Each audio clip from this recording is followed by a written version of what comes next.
Vivimos un cambio que no conoce fronteras, un cambio que se producirá a lo largo del próximo siglo e incluso más allá. Un cambio que concierne en primer lugar a la juventud del mundo, tanto a la de sus países como a la mayoría francesa.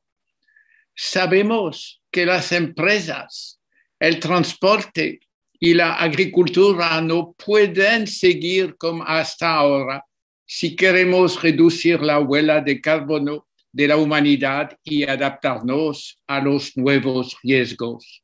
Por tanto, la escuela no puede prescindir de preparar a los jóvenes para este futuro. Debe evolucionar en profundidad.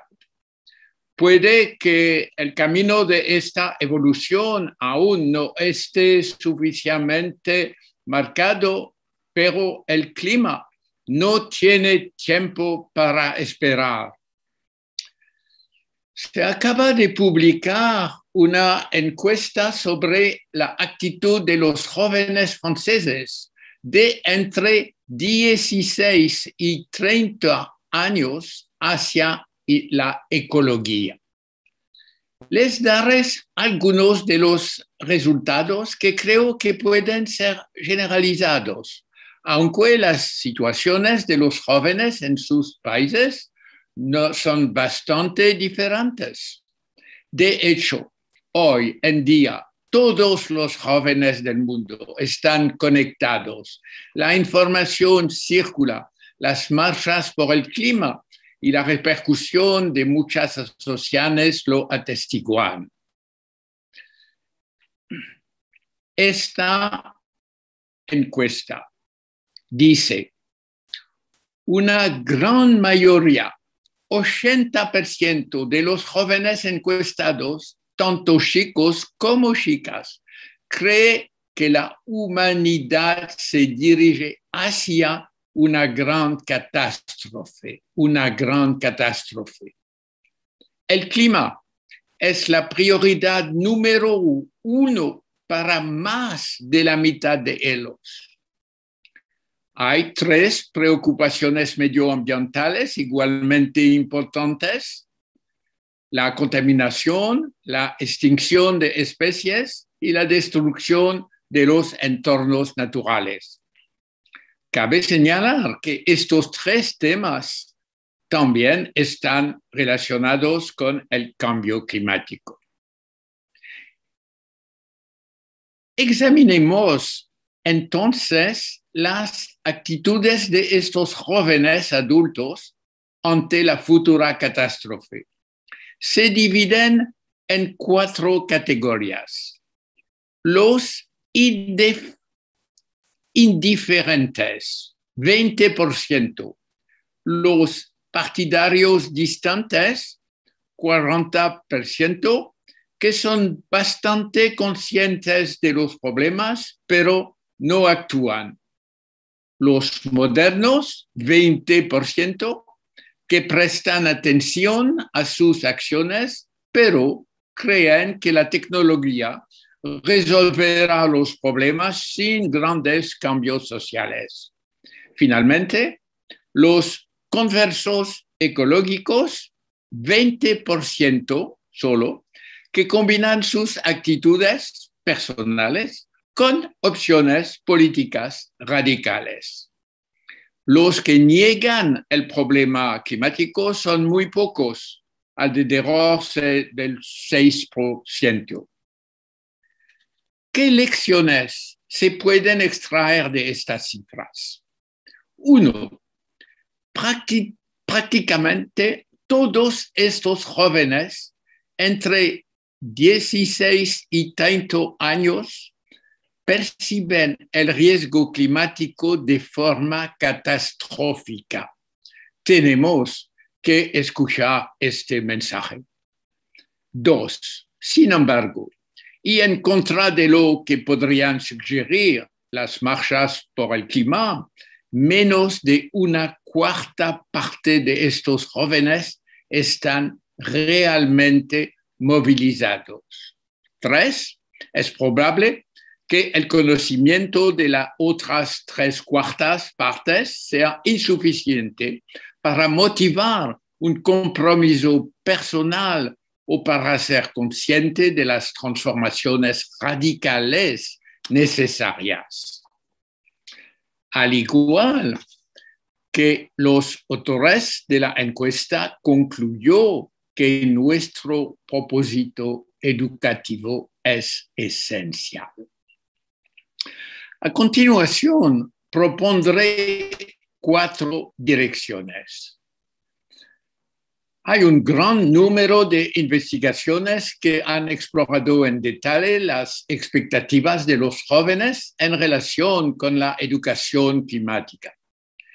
No tenemos tiempo para analizarlos aquí, pero a partir de su convergencia, retendré estas 4 orientaciones y luego examinaré cómo aplicarlas según la edad de los jóvenes a los que nos dirigimos. 1. Comprensión. El clima global de la Tierra es una realidad abstracta, difícil de imaginar y compleja de estudiar científicamente. Recordemos que la ciencia del clima solo tiene medio siglo, gracias a las observaciones de la Tierra por satélite y al uso de superordenadores.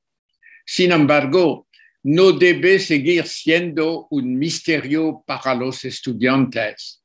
Hay que ayudarles a comprender con una pedagogía adaptada y progresiva. Así podrán posicionarse racionalmente al tener unos puntos de referencia sólidos. Nuestra pedagogía debe ser sistémica e interdisciplinaria. Les hace comprender el carácter global de nuestra Tierra. Presenta las interacciones entre la biosfera, de la que forma parte la humanidad, el océano, los continentes, la criosfera y la atmósfera. 1. Comprensión. 2. Actuar. Las cifras que ha dado anteriormente muestran que los jóvenes conocen el cambio climático de forma más o menos vaga. Por otro lado, la posibilidad de actuar parece ser percibida solo por una pequeña proporción de ellos. ¿Por qué es sorprendente? El problema parece inmenso y el individuo tan pequeño ante él. La acción individual parece irrisoria, la acción colectiva parece muy lejana. Sin embargo, una pedagogía de la comprensión sin acción está condenada al fracaso. En Sudamérica, la figura del aviador y escritor francés Antoine de Saint-Exupéry es muy conocida, tanto o más que en Francia. En el momento de la derrota de Francia en 1940, arriesgó su vida cada día como piloto, consciente de la inutilidad de su acción. Antoine de Saint-Exupéry escribió esta magnífica frase que podemos aplicar a la acción climática propuesta a cada uno de nuestros estudiantes. La humildad no es autodesprecio, es el principio mismo de la acción. Esta modesta acción de niños y de niñas contribuye a que nuestros estudiantes sean más humanos. Este tipo de educación es edificante, da confianza en sí mismo y es un remedio para la desesperación, para la eco-anxiety. Los que la reciben la escuchan, aunque sea casi en secreto. Toda la investigación y toda su experiencia como educador, estoy seguro, nos dicen esto. Uno, comprensión; dos, actuar; tres, solidaridad y justicia. La decisión de pasar a la acción es el resultado de una distancia psicológica entre la acción y los motivos internos para llevarla a cabo. La percepción del cambio climático, tan a menudo distante en el espacio y el tiempo, es por tanto abstracta para los jóvenes y se sitúa a una gran distancia psicológica. Una realidad fantaseada por las redes sociales tampoco ayuda a mantener una distancia justa. Por lo tanto, es necesario reducir esta distancia. La forma de reducirla dependerá mucho de la edad de los jóvenes. Para los más pequeños, la curiosidad por el planeta Tierra y la ternura por todos los seres vivos serán el motor. Más adelante, la generosidad presente en los adolescentes les ayudará a tomar conciencia de la necesidad de la justicia climática. A partir de los 15 años, el futuro personal, las opciones de estudio y las obligaciones familiares hacen que el joven esté muy atento al mundo del mañana. Finalmente, 4, confianza. Muy a menudo, ante la complejidad de las cuestiones climáticas, hay que tomar la palabra del educador, tomar. Me hablas de la temperatura global de la Tierra, pero ¿dónde está el termómetro que la mide? Excelente actitud científica, extrema complejidad de la explicación a dar, imposibilidad, sin embargo, de tomar una posición de autoridad. No bastará con que el educador presente el problema del clima, sus consecuencias, la adaptación o la mitigación de forma neutral. Este adulto tendrá que poner honestamente una parte de sí mismo, tanto en sus conocimientos como en sus valores. El puesto es difícil porque el profesor o la profesora no deben enseñar como actividad ecológico o político, pero entonces ofrecerá a los jóvenes el modelo de un adulto en el que se puede confiar. He presentado las 4 orientaciones que considero complementarias y necesarias: comprender, actuar, poner en juego los valores, establecer la confianza en el adulto. Son propuestas que naturalmente pueden ser discutidas o impugnadas. Pueden analizarlos a partir de su propia experiencia docente. Para terminar, me gustaría hacer algunas observaciones sobre una modesta aplicación. Todavía estamos lejos de una transformación profunda de la escuela, pero es urgente. El desarrollo del plan de estudios es un primer objetivo, pero no debemos esperar a que se produzca. Muchos elementos de los planes de estudio actuales permiten la aplicación de las 4 orientaciones. Sin embargo, esto presupone 2 elementos importantes.